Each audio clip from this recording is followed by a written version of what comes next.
aqui, que é para ficar disponível depois, tá? Débora, você pode orar para a gente iniciar? Claro, Vamos claro. orar. Senhor nosso Deus, Senhor nosso Pai, quero lhe agradecer, Senhor, por mais um dia que tem nos dado. Obrigado por este culto. Obrigado que estamos aqui vivos. Abençoe todo mundo. Abençoe quem está em leito de hospital, que saia. Obrigado porque os leitos de UTI em Campina baixaram. Obrigado porque estamos indo à tua casa. Essa oração que eu te faço por tudo. Em nome de Jesus, amém. Amém. Que o Senhor direcione a nossa aula. Eu vou compartilhar a tela com vocês para a gente iniciar.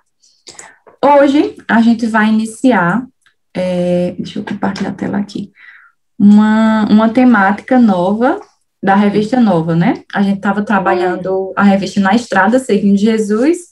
A gente está com outra revistinha agora. Essa é a lição inicial dela. Espero que tenha para nós. Em breve terá, se Deus quiser. Uhul! Cadê? Tô apanhando aqui para compartilhar a tela. Faz tempo que eu usei o Zoom. Achei. Tá aparecendo? Tá dizendo que você está iniciando o compartilhamento. Tá, vou Agora botar a tela sim. cheia.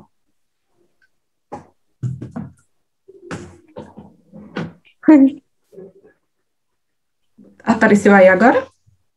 Ainda tá naquela tela normal. Tá como se fosse carregando, né? Não, tá tipo assim, aparecendo lá aquela fileirinha e o título aqui, a verdade, com quem ela Ah, então está. tá aparecendo já. Mas tá a tela cheia aí? Tipo, cobrindo tudo não. Dá pra ver aquele 1, 2, 3, 4, 5. Deixa eu desativar aqui esse negócio do WhatsApp que tá apitando no computador. Vocês estão escutando? Tava... Ou é o meu ou é o de alguém aí? Deixa eu ver. Acho que é o seu, que a gente não tá escutando, não. Acho que você tem que descompartilhar e compartilhar com a tela cheia. Tá aparecendo outra tela aí agora, né? Não. Não? Não. Continua aparecendo a da verdade? Aham. Parece. Só que Ah, quando você for tudo bem. compartilhar, tem que clicar compartilhar com tela cheia. Pronto, vamos lá. Então, o título da nossa lição hoje é A Verdade. Com quem ela está? Então, a gente vai fazer aí algumas reflexões, né? Sobre o que é que embasa a nossa fé, como é que a gente tem a responsabilidade de propagar a verdade que nós conhecemos, tá? Então, inicialmente, vejam aí se trocou o slide. Instrução básica, tá aparecendo? Aí tem um versículo, 1 Timóteo Está. 3. Pronto. Ficou preto agora, mas vai aumentar. Pronto. Tá melhor agora para visualizar, né? Uhum. Deixa eu botar aqui, ó. Coisinha para cima. Pronto. A nossa instrução básica, o nosso trecho base, né, é esse. Que diz o seguinte: para que, se eu demorar, você saiba como as pessoas devem se comportar na casa de Deus. Ela é a igreja do Deus vivo, coluna e baluarte da verdade. Esse texto, ele está lá em 1 Timóteo, e ele é um texto que faz parte de uma das cartas que Paulo escreveu para Timóteo, dando algumas instruções para ele. E aí, nesse texto específico, a gente tem Paulo aí chamando a igreja de casa de Deus. E aí, depois que ele chama a igreja de casa de Deus, ele também vai descrever a igreja como coluna e baluarte da verdade. Vocês já ouviram essa palavra, baluarte? Não, baluarte não. Baluarte significa um alicerce ou fundamento, né? Então, a coluna é aquela, quando a gente olha para a construção, é aquela estrutura assim, ó, na vertical, né, que dá sustentação ali ao prédio, à casa.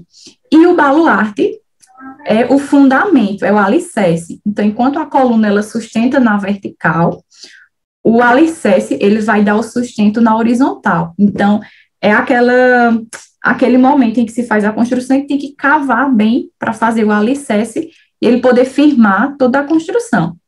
Então, Paulo aí está descrevendo a igreja como esse sustento, né? Tanto comparando com a coluna como com o alicerce.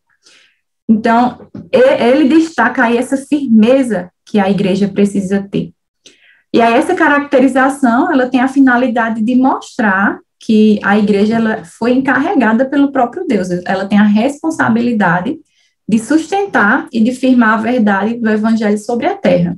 Então, essas palavras aí que Paulo usa não é em vão, são palavras aí que demonstram para a gente a responsabilidade que a igreja tem. Esse é só um pouquinho aí da explicação do texto base que nós lemos. E como é que isso se relaciona com a nossa vida? A igreja, ela é viva quando ela é transformada pela verdade. Né? A gente viu no título aí da lição a verdade, com quem ela está. E essa lição vai destacar para a gente que a verdade, ela é posta para a gente, né, por Deus, e a igreja ela é responsável por ser esse sustento e por propagar a verdade que o Senhor nos confere. Então, a igreja ela é viva quando ela é transformada pela verdade, que é a palavra de Deus que nós conhecemos, né? E como é que a gente sabe que ocorre essa transformação? Porque ela é evidenciada, ou seja, ela aparece quando a igreja busca o conhecimento da Escritura, uma vida de santidade, e quando a igreja proclama o Evangelho. Proclamar significa falar, anunciar, compartilhar. Então, a verdade que o Senhor revelou, que o Senhor nos revelou, né, a verdade revelada por Deus, ela deve ser o fundamento para o nosso crescimento espiritual. Então, a igreja, como coluna e como baluarte da verdade, ela deve ter a verdade de Deus, a verdade transmitida por Deus como fundamento, tá? E aí, antes de passar para o próximo slide, eu queria perguntar uma coisa a vocês. Estão vendo minha caneca vermelha? Gostaram? Gostei. É um vermelho bonito, né? Ou não? Tipo assim, na câmera, pra mim tá dourado. Tá dourado? E Clarissa, tá vendo que cor? Clarissa, tá vendo? Acho que ela foi no banheiro. Peraí, deixa eu ver aqui. Quem é que tá com o perfil Socorro Sudério? Que eu Não sei. Você que ligou o áudio e não... Pode falar quem tá com o perfil aí, Socorro Sudério? Que eu não sei quem é, não apareceu na câmera. Enfim. Clarissa, você tá me ouvindo? Acho que não. Por que eu tô dizendo aqui que essa minha caneca é vermelha? Para mim, ela é vermelha. Tá cinza para você, dourada, que cor? Tipo assim, tá ficando dourada ela, mas eu acho que é por causa do reflexo do computador. Do computador. Clarissa, você consegue ver que a minha caneca é vermelha? Não. Pois ela é vermelha. E aí ela? É vermelha. Brincadeira, gente. Minha caneca é cinza. Aí na câmera fica meio dourada. Mas por que eu tô dizendo isso? Porque imagina só você ver uma coisa e uma pessoa ficar dizendo é desse jeito, é desse jeito, é desse jeito. Só que você tá vendo que não é, você tá vendo que é de outra forma. Imagina se eu pego aqui um balão azul e fico dizendo para vocês, olha meu balão vermelho, meu balão vermelho, meu balão vermelho. Mas ele não é vermelho, vocês estão vendo que ele é azul. Então, eu tô vendo uma realidade e tô mentindo sobre essa realidade. Então, ainda que as pessoas discordem de alguns fatos, de verdades mesmo, as verdades, elas não deixam de existir. E é isso que a gente vai ver no slide seguinte. Olha só, temos um textinho aí. E o primeiro tópico que a gente está vendo é: a verdade existe. E para entender esse tópico, a gente vai entender um pouquinho sobre o que é relativismo. Eu acho que a gente já viu em outra aula, rapidamente, o que significa relativismo. Alguém lembra? Não. Existem muitas pessoas que acreditam que a verdade, ela não existe absolutamente. Então, as pessoas vão dizer que o que é certo para mim pode não ser certo para outra pessoa, que pode também não ser certo para outras pessoas, e por aí vai. Então, isso se caracteriza como relativismo, né? Você não entender que realmente existe uma verdade. Quando as pessoas elas vão buscar um padrão moral, sem buscar a resposta em Deus, elas vão ter opiniões diferentes sobre tudo, né?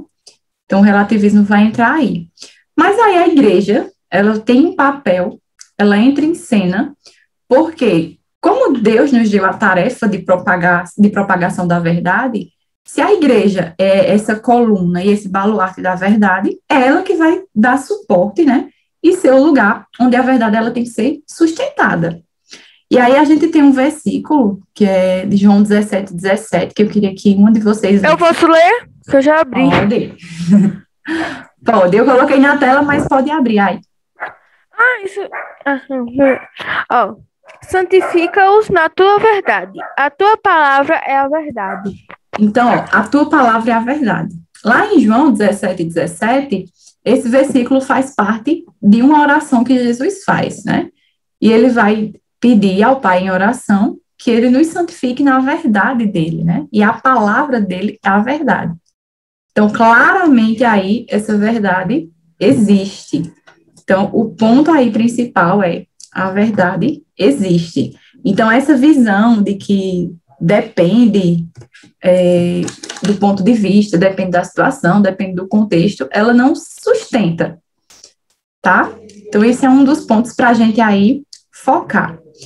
Se não existe verdade absoluta, essa própria afirmação não já fica como se fosse uma verdade absoluta?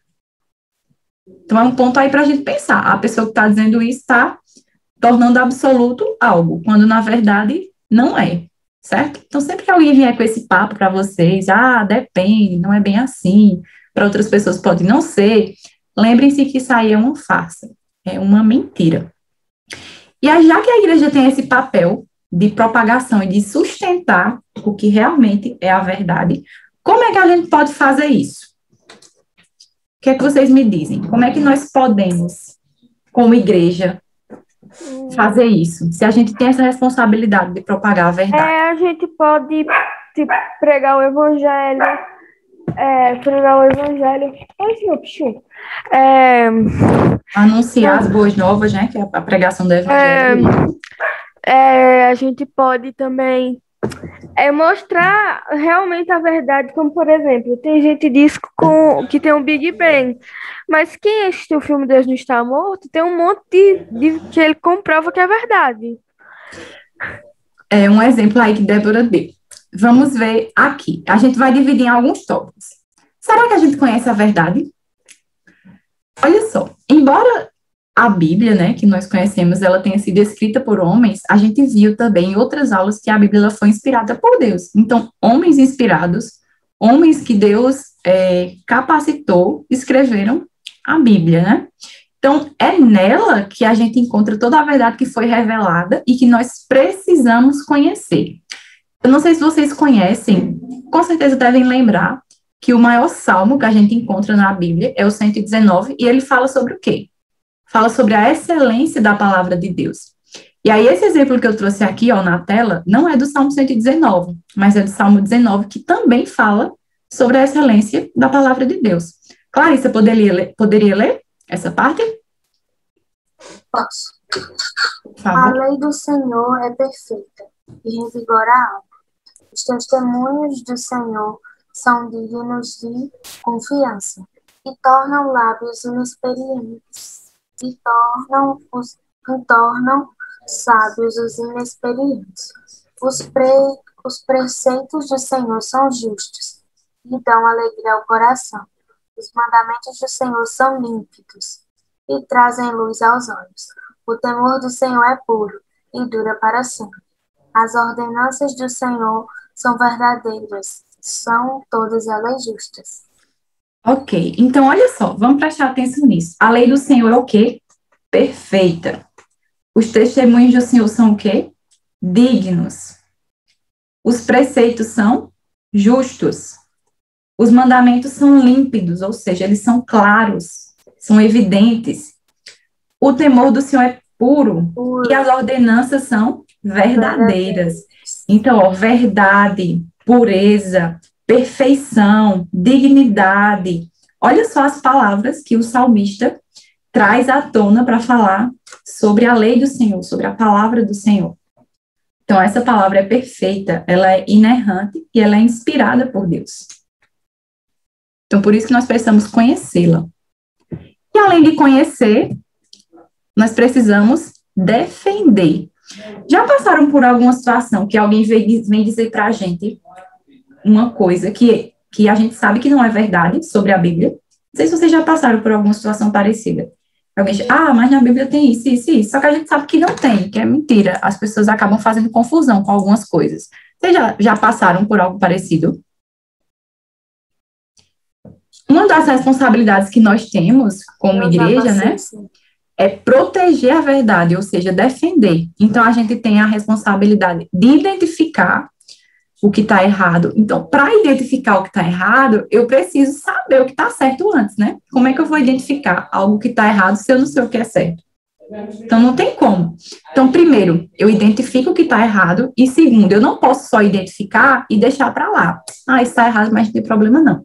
Eu tenho que identificar e mostrar o que está certo, tá? Então, à medida que a gente tem essas, digamos assim, essas interferências, né, de pessoas que aparecem para a gente com mentiras, com coisas que não são verdade, a gente tem essa responsabilidade de identificar para não acabar sendo confundido e também de mostrar o que é certo. E aí, para isso, para poder identificar e mostrar, a gente tem que se preparar. É isso que 1 Pedro vai dizer para a gente, e esse texto de Colossenses 2,8 também. Clarissa, você lê Colossenses e Débora lê 1 Pedro, por favor? Sim, posso ler? Pode. Antes, santifiquem Cristo como o Senhor no coração.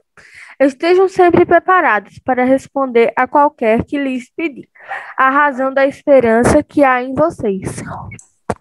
Então, estejam preparados para responder a qualquer pessoa que pedir a razão da vossa esperança.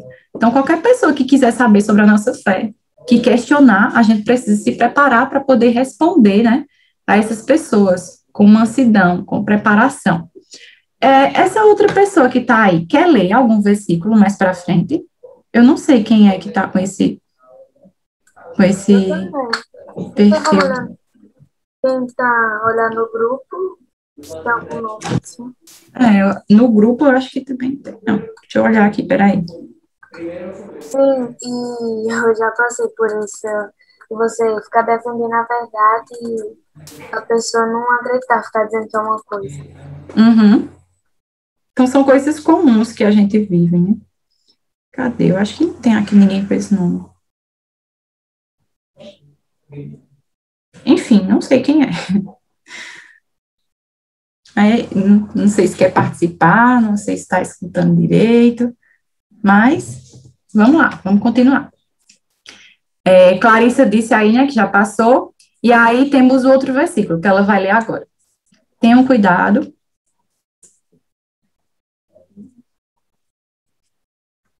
Meu áudio estava desligado. Tá.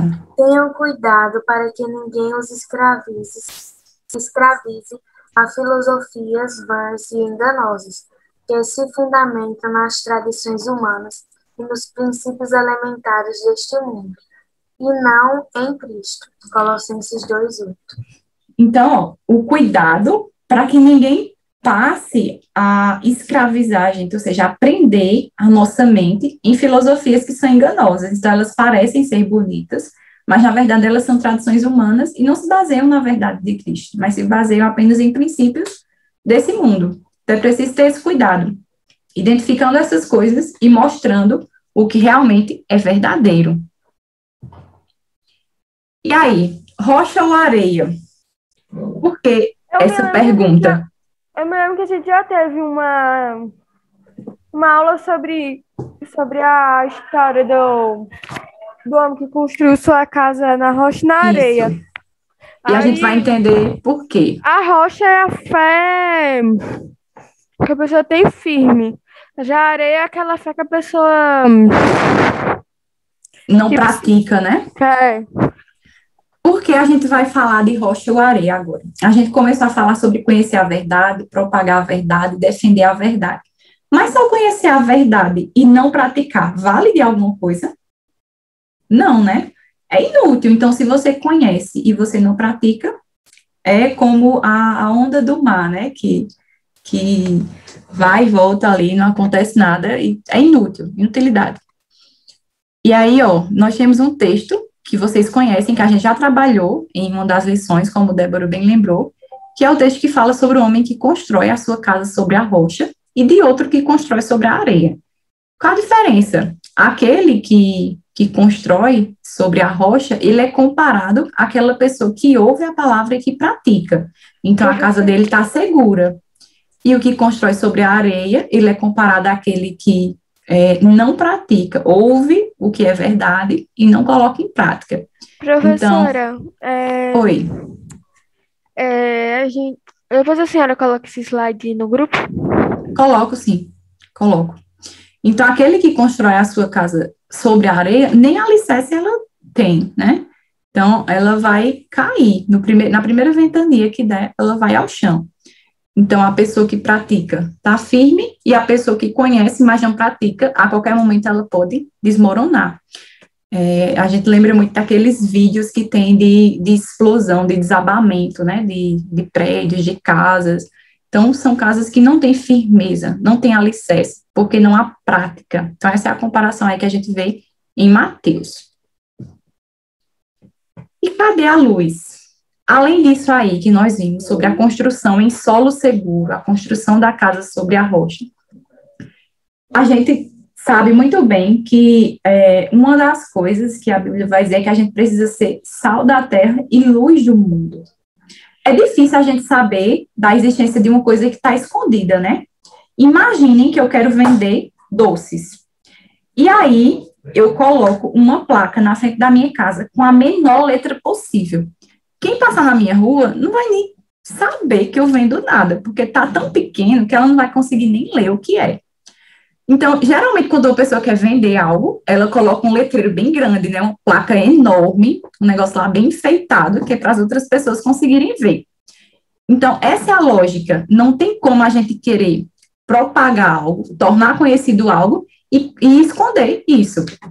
Então, ó, é difícil saber da existência de alguma coisa que está escondida. Por isso que a gente vai ler esse versículo abaixo daqui a pouco. Com a igreja acontece da mesma forma. Ela não vai trazer luz às pessoas se ela ficar escondida. Então, é por intermédio da gente que a sabedoria e a verdade de Deus vai se tornar conhecida. Por nosso intermédio, que nós vamos aí propagar a verdade de Deus. Certo?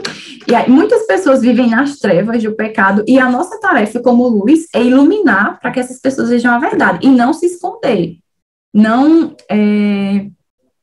propagar ou não falar por medo aquilo que é verdade, entende? Então, enquanto luz, a gente não deve se esconder embaixo da cama, como vai dizer aí no texto que a gente vai ler, ou se esconder de qualquer outra forma, mas antes aparecer para que esse brilho da verdade ilumine e as pessoas entendam que nós só podemos ser limpos pelo sangue de Cristo. Olha o versículo, eu vou ler isso. Vocês são a luz do mundo. Não se pode esconder uma cidade construída sobre um monte. E também, ninguém acende uma candeia e a coloca debaixo de uma vasilha. Ou seja, ninguém acende uma luz e bota uma bacia em cima para esconder a luz, né? Pelo contrário, coloca no lugar apropriado e assim ilumina todos que estão na casa. Assim brilha a luz de vocês diante dos homens, para que vejam as suas boas obras e glorifiquem ao Pai de vocês, que está nos céus. Então, qual é a ideia? A pessoa quer iluminar um local, está lá, um canto escuro, ela pega aquela luz e ela vai colocar no lugar mais alto da casa, que é para iluminar tudo, no lugar de melhor visibilidade, onde aquela luz atinja todas as outras partes. Então, é isso que acontece e o que deve acontecer com a gente também. Ao invés de se esconder, de se omitir, a gente precisa iluminar. A nossa conclusão, a gente como igreja, a gente não precisa atacar as pessoas com a Bíblia, mas a gente também não pode esconder a verdade do mundo. Então, é preciso que a gente entenda que Deus nos encarregou da palavra dele e é nossa obrigação proteger essa palavra contra mentiras e mostrar sempre a verdade. Então, isso exige que a gente estude e reflita para que, além da gente se preparar, a gente também possa ser transformado pela Bíblia. Porque, como nós vimos, não adianta a gente conhecer, propagar e não ser verdadeiramente transformado a ponto de praticar essa verdade. Então, que a gente não ataque as outras pessoas, a gente não pode defender a verdade de Deus com atitude ruim, com a atitude de quem não nasceu de novo. Então, essa defesa, ela precisa ser de forma sábia, e de forma nenhuma a gente pode esconder aquilo que a Bíblia diz, que é verdade, tá? Então, as pessoas, elas vão ter diversas fontes de verdade, né? As pessoas que não conhecem a Deus, elas vão acreditar em si mesmas, elas vão acreditar em outros guias, vão acreditar em outros contatos, em outras fontes, mas nós cremos que a palavra de Deus é a verdade, e essa verdade precisa ser propagada. Ainda tem 10 minutinhos aqui para a gente ir. Ainda bem. Eu vou parar de compartilhar. Alô? Já acabou. Opa, foi rápido, né? Eu estava correndo aqui, pensando que já estava mais perto de acabar. Demora 40 minutos a reunião. Mas deu para entender a ideia dessa lição de hoje? Qual foi o foco? Então, enquanto a gente entender que essa verdade precisa ser propagada, a gente precisa ter ações, né, de propagação, de realmente falar para as pessoas aquilo que a palavra de Deus diz, identificar aquilo que não é certo, aquilo que vai de encontro com a palavra de Deus, né, para que a gente esteja sempre atento e não caia em balela, né, em conversas que parecem bonitinhas, mas que, na verdade, são conversas aí que acabam levando à perdição. A gente enfrenta muitas dessas coisas, às vezes na escola, um colega que entende um pouquinho de forma distorcida aquilo que a gente acredita e começa a criticar, e aí nossa atitude realmente é de defesa. E além de defender essa verdade, né, ser transformado por essa verdade, porque a palavra do Senhor, ela tem esse poder de nos transformar à medida que nós a conhecemos, né? E esse cachorrinho aí? Então, você já...